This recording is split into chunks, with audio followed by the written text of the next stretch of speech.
Alors déjà, ce qu'il faut savoir, c'est qu'au niveau de la direction adjointe animation, tout ce qui est modification liée au protocole sanitaire, c'est mis en place depuis le premier déconfinement, puisque ça a eu un impact fort au niveau de nos organisations, notamment au niveau de la limitation du brassage des groupes. Et ça nous a impacté aussi très fort au niveau de l'organisation de l'extrascolaire cet été, notamment par rapport au déroulé des séjours, puisqu'on a dû réduire le nombre d'enfants partant en séjour pour garantir la sécurité. En semaine, il y a environ 120 personnes qui s'occupent de la pause méridienne.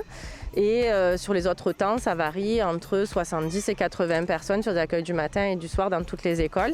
Sur les mercredis, on a 2 équipes, une à la maison des enfants, une au centre aéré maternel. Et il y a environ 35 personnes en fonction des effectifs à chaque fois qui sont mobilisées. Tout ce que nous faisons est soumis forcément à respecter une certaine cohérence avec ce qui se passe sur les temps scolaires.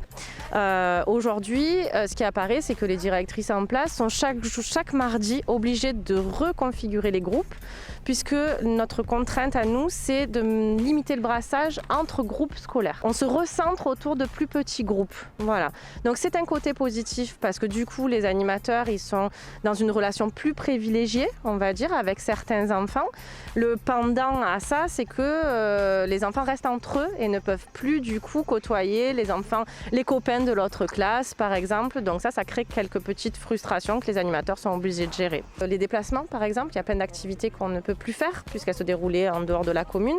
Donc en fait, pour pallier ça, on fait des activités aux abords des structures ou dans les structures. Donc on a gardé le lien avec nos prestataires et ils viennent sur site et ils proposent aux enfants des animations pour un petit peu les extraire de leur quotidien.